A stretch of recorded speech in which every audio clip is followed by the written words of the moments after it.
Oi, gente, tudo bem com vocês que acompanham aí o nosso podcast Papo de Leitor?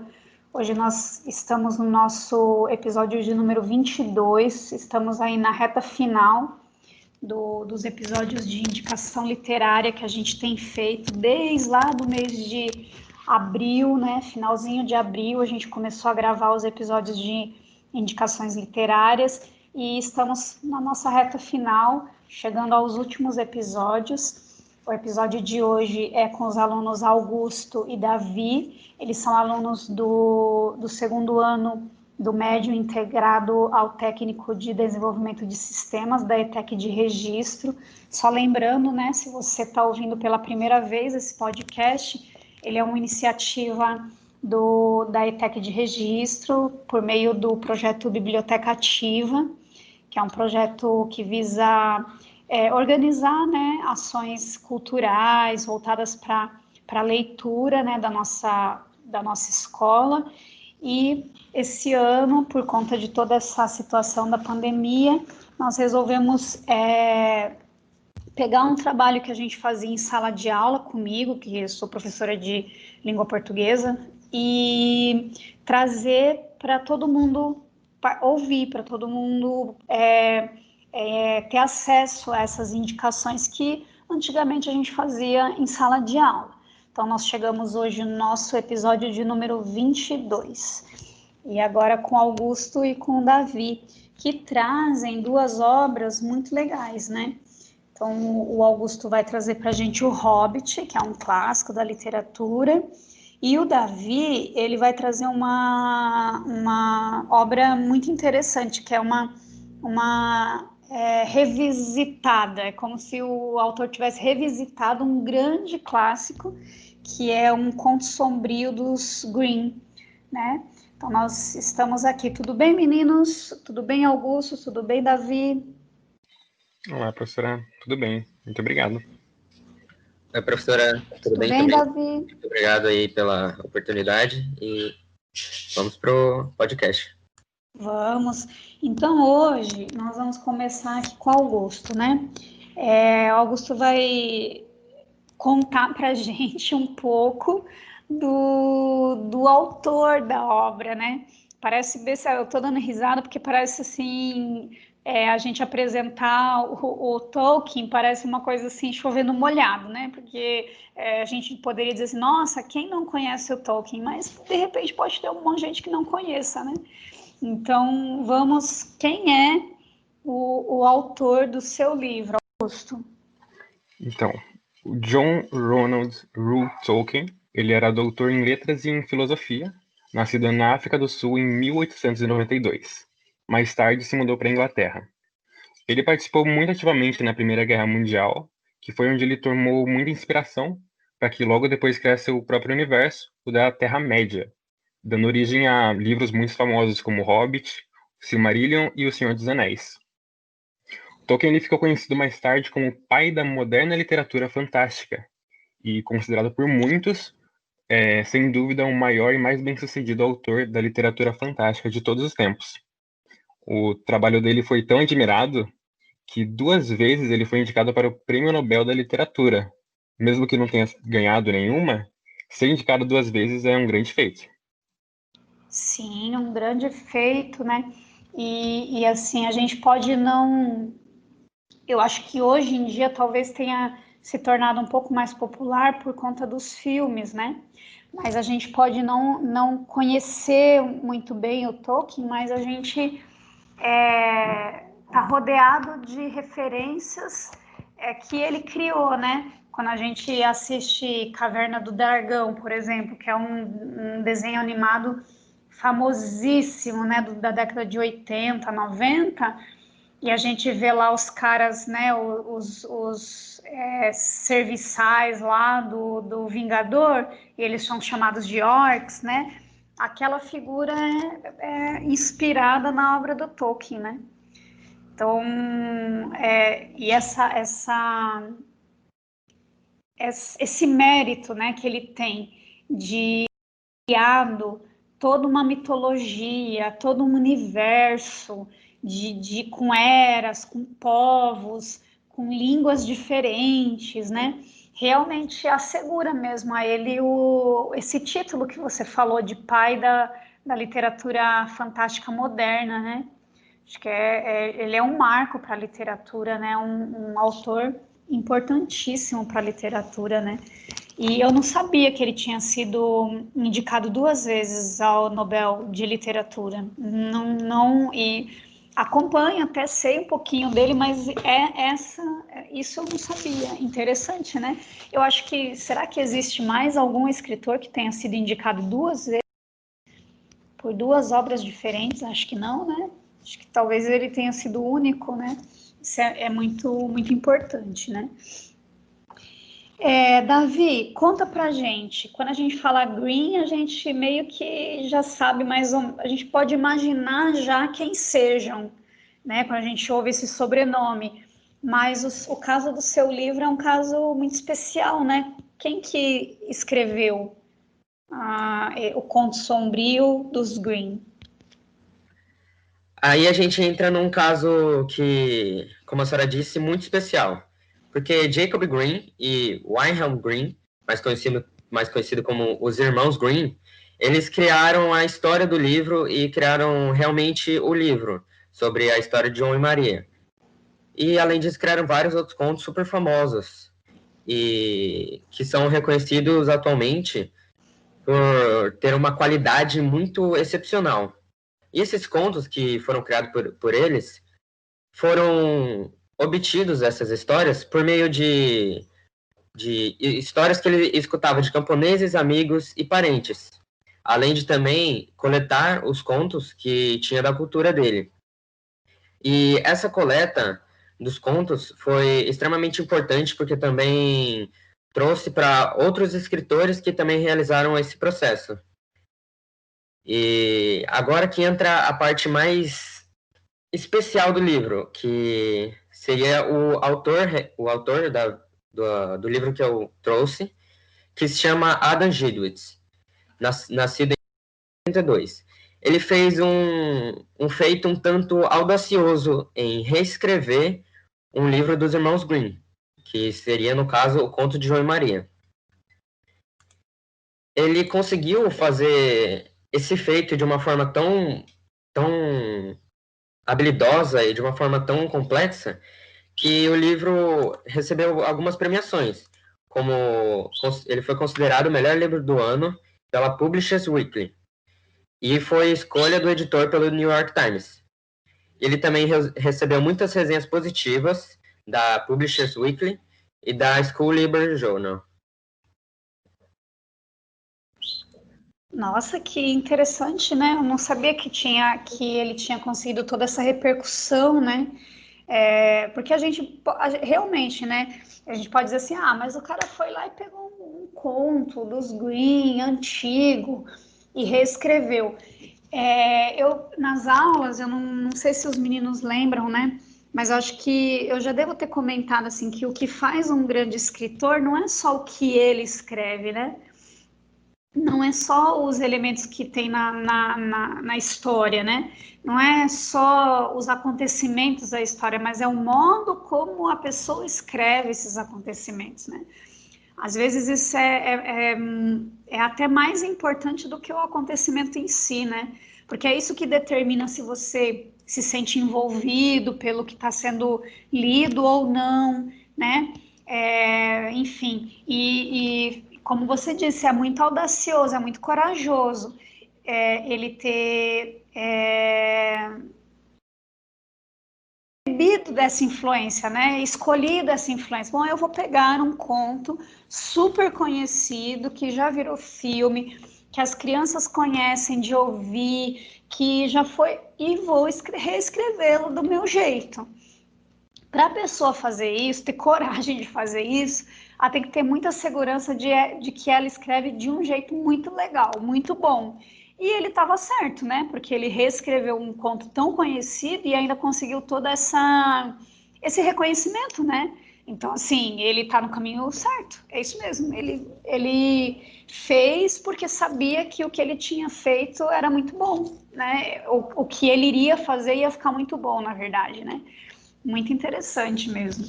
Enfim, agora vamos para a parte que eu acho que quem ouve fica mais curioso, né? Que é a parte de saber como é mesmo, né? Como que é a história, sem a gente dar spoiler, por favor, mas assim, como que é a história mesmo, que conta a história. Então, vamos começar com Augusto. Augusto, como é a história do Hobbit? O Hobbit é um livro muito bom, eu acho um pouco diferente. Ele tem como personagem principal o Bilbo Bolseiro, que é um hobbit. Ele vive sua toca junto com a sua aldeia, seu canto. Só que chega num dia que ele recebe a visita de um amigo, que é o Gandalf. Que o Gandalf convida ele para participar de uma aventura. Só que o Bilbo é uma pessoa muito caseira, ele não gosta de sair de casa. Então ele recusa educadamente a oferta. Depois, no outro dia, quando ele tá voltando para sua casa, ele encontra 13 anões que invadiram porque Gandalf contou para eles que Bilbo era um ladrão extremamente experiente. Gandalf enganou os anões. E daí, como os anões eles já tinham o objetivo de recuperar o tesouro deles de um dragão, eles acreditavam que eles iam precisar da ajuda de Bilbo para conseguir esse feito. E daí o Bilbo ele não tinha muita escolha a não ser aceitar ir nessa aventura. E daí, durante a jornada, eles se deparam por trolls, elfos, orcs, lobos e um monte de ser. Passam por muitos problemas, apuros, fazem amizades e vão continuando nessa aventura que mostra o quão corajoso e inteligente Bilbo é. É muito bom o livro, muito interessante. Eu li há muitos anos atrás, Augusto. Nossa, mas há muitos anos mesmo. Eu li acho que há mais de 10 anos atrás. E eu confesso que eu não lembro dos detalhes, mas eu lembro, eu não sei se vocês já tiveram essa experiência, eu lembro da sensação de ler o livro. É que vocês são jovens ainda, não deu tempo de vocês esquecerem o que vocês leram ainda, né?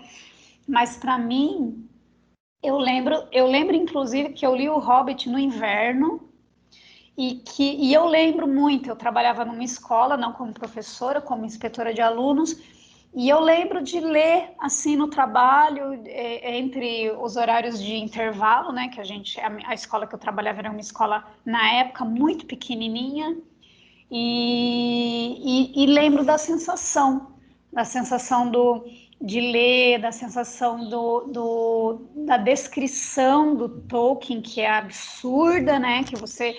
Ele descreve esse mundo aí fantástico que ele criou de um jeito que, apesar de ser fantástico, fica super, como que eu posso dizer, super crível, super... isso realmente poderia existir mesmo. Ele descreve tão bem que parece que aquilo existe mesmo de verdade, né? Mas eu não lembrava da história, por exemplo, eu não lembrava que os anões que tinham feito o Bilbo sair, sabe, nessa aventura. Eu não me recordava, mas eu lembro da sensação de ler, que é uma sensação envolvente, você fica absorvido pela história, é muito interessante. Eu lembro bem eu era bem jovem, né, então... Mas eu lembro bem de ficar vendo os mapas, né? Eu não sei se na edição que você leu tem os mapas, Augusto. Sim, tinha os mapas, dava para ver todo o caminho que eles percorriam. Os mapas da Terra-média, o alfabeto. Eu não sei se você também. Eu era muito nerd, né, quando eu era mais nova, mas os mapas, então eu ficava vendo as letras, ficava escrevendo, sabe, usando o alfabeto que ele tinha colocado no final do livro.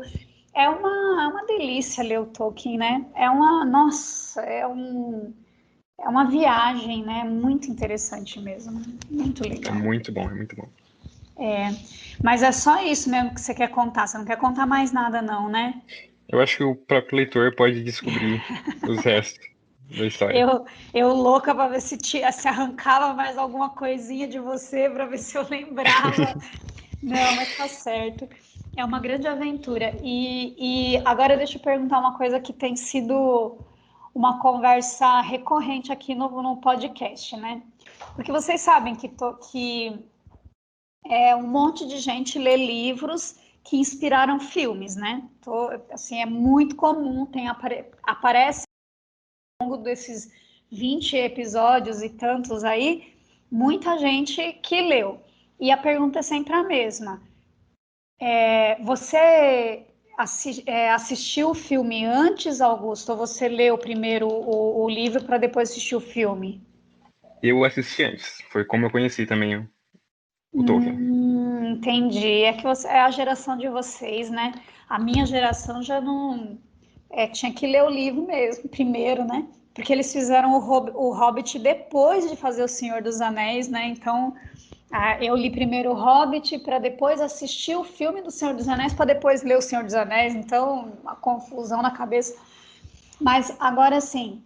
Então, para você, acho que a pergunta é um pouco diferente, né?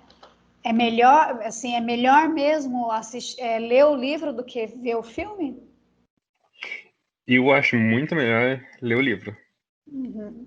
Sim. Acho que quem só assiste o filme perde muito, né? Perde muito no modo como o próprio Tolkien escreve os detalhes. É muito, muito interessante também. Sim, é verdade mesmo. E sempre a gente chega a essa conclusão. Eu não vi nenhum aluno aqui ainda dizer assim: olha, professora, na verdade eu li o livro, mas ó, se a pessoa quiser ficar só com o filme, já é uma boa experiência e tal. Sempre a orientação é a mesma: leia o livro. Por mais que você tenha assistido o filme, você já saiba, por exemplo, como vai terminar. Em alguns casos, inclusive, apareceu gente até falando assim, que olha, o fim é diferente, viu? O fim que você viu no filme lá não é parecido com o do livro, não. Você leia o livro direitinho que você vai se surpreender. Enfim, é interessante, né? Agora, fale pra gente. A gente sempre acha que sabe a história do João e Maria. A gente acha que sabe porque, por exemplo, eu só sei o começo. Eu não sei como que termina a história. Sou muito honesta. Eu só sei até a parte que eles se perdem. Daí por diante, eu não sei. Não lembro, não sei se é porque eu não lembro ou se é porque eu nunca li mesmo até o final, entendeu? Mas como que é a história e como que esse autor ele contou a história do João e Maria? Quando a gente fala bastante desses contos, como João e Maria, Chapeuzinho, a gente lembra mais da história um pouco mais infantil, que foi os filmes e desenhos para as crianças. Verdade, Só que verdade. a história é um pouco mais sombria, só que mesmo assim, acho que seria leve o suficiente para uma leitura um pouco mais infantil. Mas a história, basicamente, ela começa no reino de Green, com o rei à beira da morte. Era um rei que estava morrendo de doença e ele precisava que o seu servo passasse as orientações para o seu filho. Só que ele teve um pedido um tanto pouco diferente. Ele pediu para o seu servo, que já tinha atendido ao seu pai e ao pai de seu pai, para que ele mostrasse como reinasse e também os aposentos da casa. Só que ele pediu para que ele não mostrasse um único quarto, porque nesse quarto, a partir do momento em que o novo rei entrasse, ele tinha certeza que aquilo seria a perdição do reino. E então, com esse pedido, o servo fiel, chamado Johannes, prometeu para o rei que iria atender esse pedido e realizar o processo do jeito que o rei pediu. E então o rei morre e o príncipe, né, que no caso agora seria o novo rei, é ensinado pelo fiel Johannes. Ele mostra todos os aposentos, ensina como que funcionam as coisas, mas como o rei ainda era muito jovem, ele percebeu, por meio da sua curiosidade, que tinha faltado um aposento. E como ele era jovem e curioso, ele queria saber o que tinha lá. Só que Johannes deu uma resposta que o comentário adicionado pelo Adam Gidwitz, que é o que diferencia muito a história, são os comentários dele, ele fez esse comentário dizendo que Johannes teve a pior resposta possível. ele disse que, com certeza, se ele entrasse naquele quarto, naquele aposento, seria a perdição do reino e tudo daria errado. Como ele era curioso, a única coisa que ele queria no mundo era entrar naquele aposento, conhecer o que tinha dentro daquele quarto. E por meio de tanta insistência, Johannes acabou cedendo e mostrou para ele aquele aposento. E naquele aposento tinha somente um quadro de uma princesa que era chamada de Princesa Dourada. O cabelo dela era loiro como o ouro, reluzia da mesma forma, até mesmo na pintura. Os olhos dela eram cintilantes como o oceano num dia ensolarado.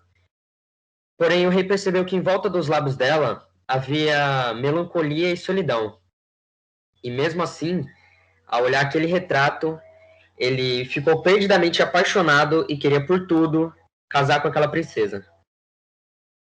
Johannes alertando que não podia se casar com ela, pois ela era amaldiçoada, e todo mundo que tentou se casar com ela acabou morrendo.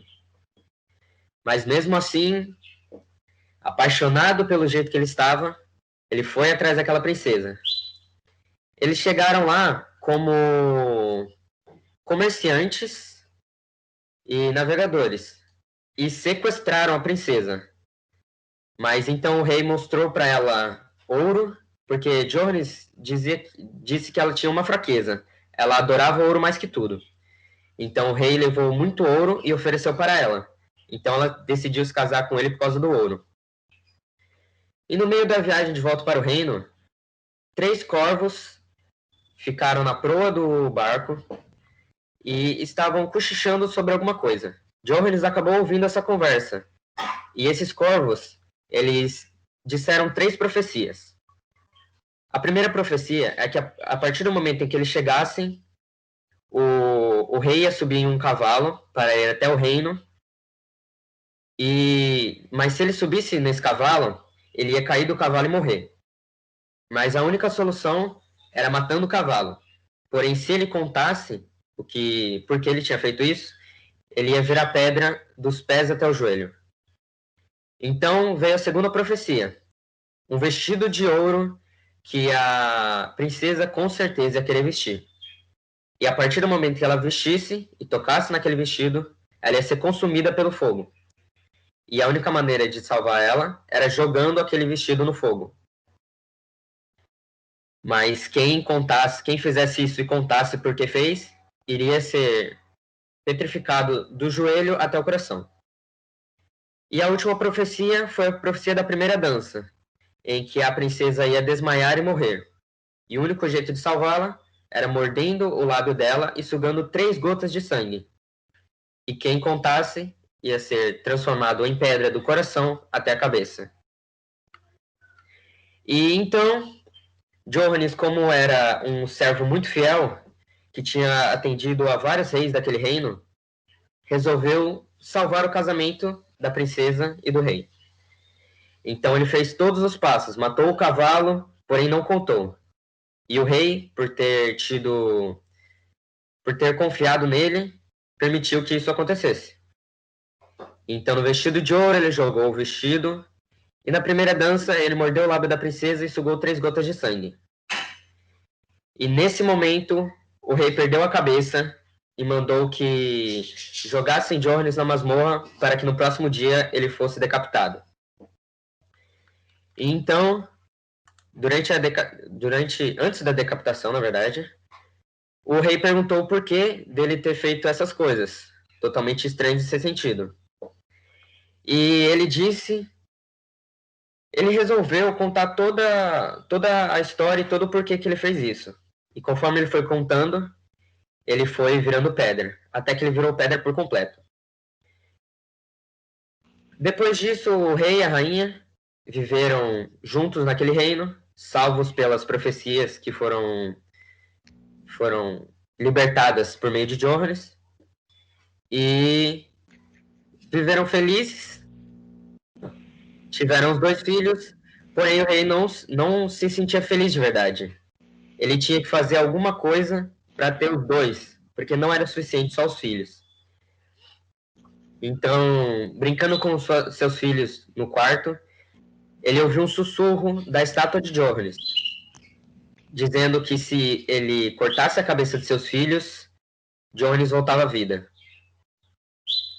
E por amor e fidelidade também a Johannes, foi isso que aconteceu. Cortou a cabeça dos filhos e Nossa Johannes senhora, voltou à vida. que coisa mais macabra, né? Sim, realmente. É muito interessante até chegar a esse ponto, porque os comentários do autor vão alertando a gente de que isso vai acontecer. E ele fala pra gente tirar os filhos da sala, como se a gente estivesse contando essa história pros filhos. Ah, entendi. Dá um ponto bastante cômico e interessante também. Só que depois que ele corta a cabeça dos filhos, Johannes pega e coloca de volta no corpo. Então eles voltam à vida. Muito louco, né? A gente tá falando de literatura fantástica mesmo, né? Porque é muito louco, É algo que realmente não acontece, né? né? E então chega a princesa e vê o chão ensanguentado, o pescoço dos filhos cheio de sangue e Johannes de volta à vida. Só que o rei acaba contando e João e Maria, os filhos desse rei e dessa nova rainha, ouviram tudo, obviamente, e se sentiram completamente ignorados, como se eles não se importassem com eles. Preteridos, né? Ele preferiu fazer o servo dele voltar à vida do que, né, preservar a vida dos filhos, né? Sim, realmente. E é aí que realmente começa a história. É interessante que nessa hora o autor faz uma página inteira só para escrever fim. E na próxima página ele começa, mas é aí que começa a história. João e Maria saem do castelo em busca de uma família que realmente ame os filhos e que não seja cruel ao ponto de cortar a cabeça deles. Sim. E é aí que começa toda a trama do livro, que eu acho que já seria um pouco de spoiler contar, porque cada capítulo se resume a uma história diferente. Uma família diferente, uma situação diferente. Então ele vai meio que contando a história de João e Maria em episódios meio que acabados, você quer dizer assim? Como se em cada capítulo fosse uma história à parte, é isso? Sim, por exemplo, o primeiro capítulo que é o da história do nascimento deles. O segundo, acho que já é a da história mais conhecida, que é da Casa de Doces. Uhum. Aí acaba basicamente a história da Casa de Doces acaba naquele capítulo, e então começa uma outra situação, tipo, um ambiente totalmente diferente. Nossa, O eu que achei que o livro todo ia contar só a história da Casa de Doce. não, é somente um Legal. capítulo que é a história de Doces só. Ah, muito legal. Ele foi muito inteligente.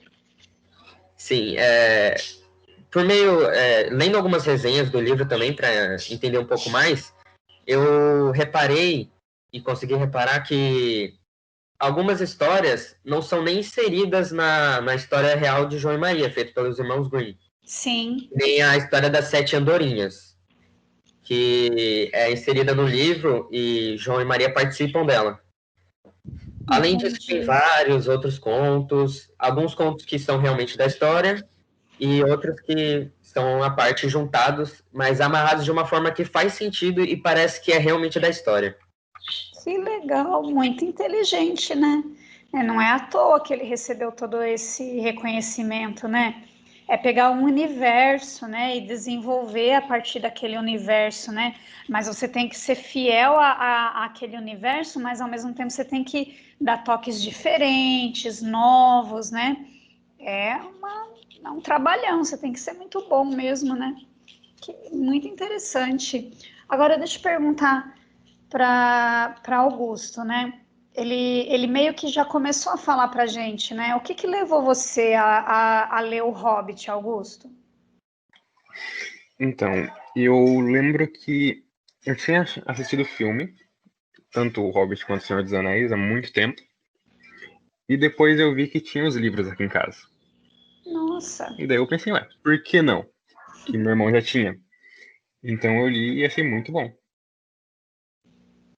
Legal mesmo, né? Porque não são livros que normalmente as pessoas têm, né? Porque são livros muito longos e, enfim, né? Muito interessante, né? E é engraçado, né? É um caminho diferente, né? Porque normalmente, não sei se eu falo normalmente de maneira justa ou se é por mim, né? Quando a gente assiste o filme, você não se interessa muito por ler, porque você já sabe, né? Você viu lá, os pontos mais importantes já estavam no filme, você não se interessa muito, né, de ler, né? Porque como eu falei, né? Parece que você já sabe o que vai acontecer, então você não se interessa muito. Mas você fez esse caminho e deu certo, né? Você gostou bastante, né?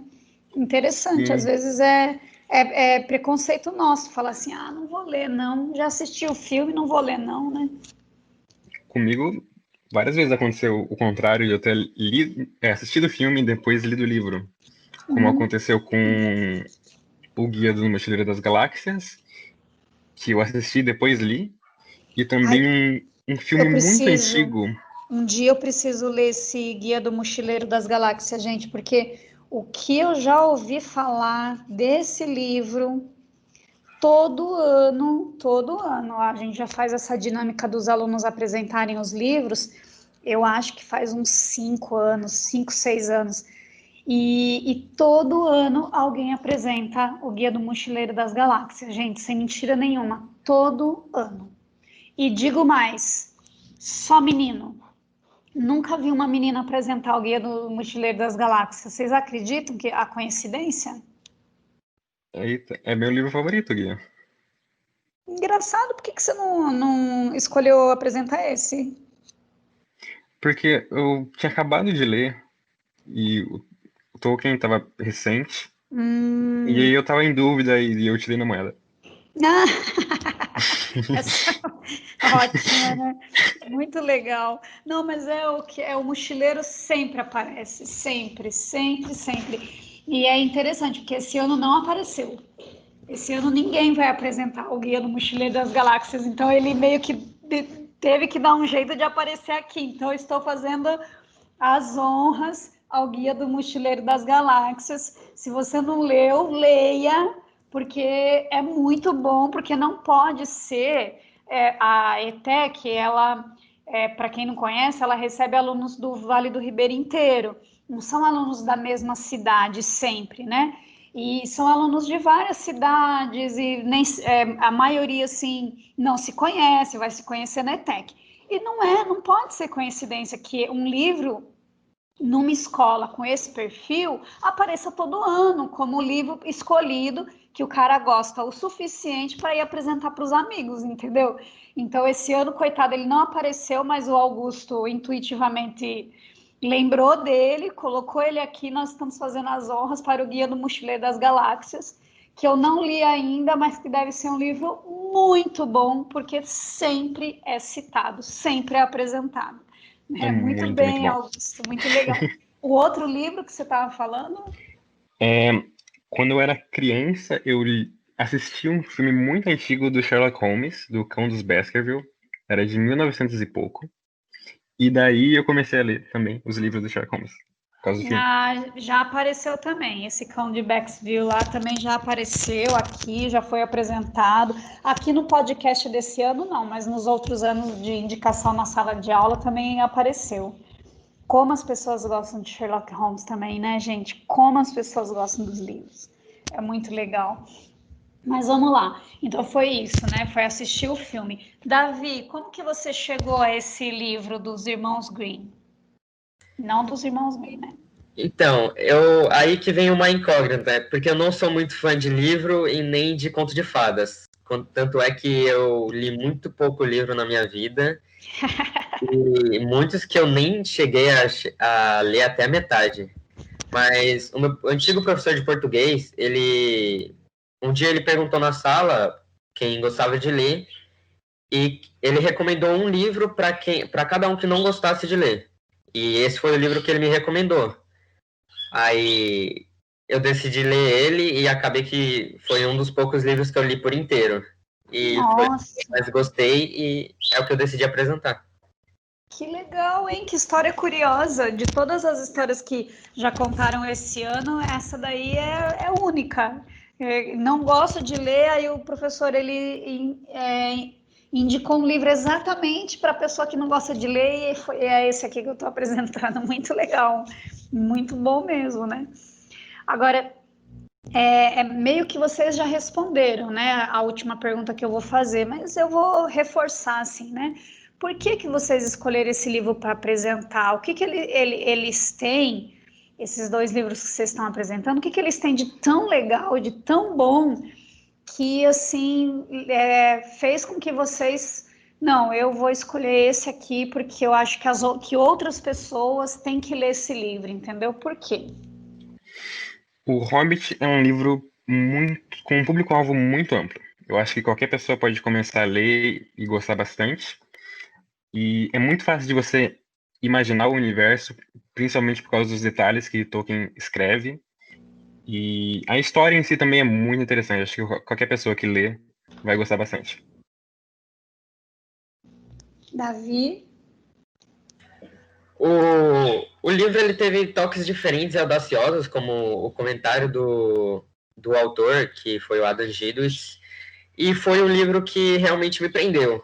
Eu que não gosto nem um pouco de conto de fada, gostei desse tema um pouco mais sombrio, mas também um pouco cômico e divertido. Os ambientes também me cativaram muito, porque são bastante detalhados e eu me sinto realmente lá, como se eu estivesse olhando acontecendo. E eu acho que isso foi um bom ponto para eu continuar lendo o livro até o final. E eu tenho certeza que não me arrependo de ter lido o livro até o final, porque o capítulo que eu mais gostei é um dos últimos. Nossa, tem isso ainda, né? Muito interessante. Achei que nos dois casos, né, são livros fantásticos, fantásticos no sentido de que trazem esse universo de fantasia, e são livros assim, livros desse tipo, eles são muito legais, né? São muito bons mesmo, né? Para a gente fazer essa experiência, é legal ler biografia, é legal ler livros que tragam questões históricas, de maneira romanceada, é legal, mas o livro de fantasia, ele tem um lugar cativo no coração da gente, porque ele consegue fazer com que a gente realmente saia desse mundo, né? E aí eu acho tão interessante que no começo você pensa assim, gente, mas o que esse quadro dessa menina estava fazendo nesse quarto? Se ele era tão perigoso assim, por que não jogaram o quadro fora? Mas depois começa a fazer, você entra na onda. Não, ele realmente é mais, poxa, o cara também, ele pegou a cabeça das crianças, colocou de volta no pescoço, pô, legal, assim, e você entra na onda, né? Você tá, então assim, o livro de fantasia, ele tem esse poder, né, de fazer com que você entre nesse universo, né? Eu nem vou começar a tecer elogios ao Tolkien, porque né, desnecessário, né? Mas aquilo começa a fazer sentido, começa simplesmente a fazer sentido. Ah, um dragão que vive lá numa montanha, é a montanha desolada. Tudo começa a fazer sentido. É o poder da literatura fantástica, é esse, né? O de transportar, tirar você desse mundo e colocar em outro universo com outras questões que poderiam parecer ridículas no mundo real, mas que fazem completo sentido dentro daquele universo. E o que mais a gente quer é isso mesmo, é que seja o mais diferente possível do mundo real, porque quanto mais fantástico, mais legal, né? Muito legal mesmo. Que bom que vocês trouxeram dois livros que dialogam tão bem com essa questão da literatura fantástica, né? Gostei muito, vocês estão de parabéns. E esse foi o nosso episódio, gente. Espero que vocês tenham gostado, que vocês procurem, né, esses livros. A gente não pode esquecer que essas indicações literárias, elas têm como objetivo final esse, né? Fazer com que quem está ouvindo a gente possa ler, possa conhecer uma dessas obras que a gente tem indicado. Espero que vocês possam fazer como o Davi, né? Eu não gosto muito de ler, mas meu professor indicou, acho que esse daí é exatamente para quem não gosta de ler, acho que eu vou pegar esse então, né? Mas que bom. Obrigada, meninos. A gente vai ficando por aqui. Se vocês quiserem colocar mais alguma coisa, quiserem acrescentar alguma coisa, fiquem à vontade. Se não, vocês podem só se despedir mesmo. Muito obrigado, professora, por trazer a gente aqui, por essa iniciativa. Muito obrigado. Eu acho que não teria muita coisa mais para ressaltar mesmo, porque daria spoiler, mas eu agradeço bastante pela oportunidade e pela iniciativa. Legal, que bom, né? Então a gente vai ficando por aqui mesmo, gente. Até um próximo episódio com mais livros para a gente escolher aí e começar a ler. Até mais, gente. Tchau.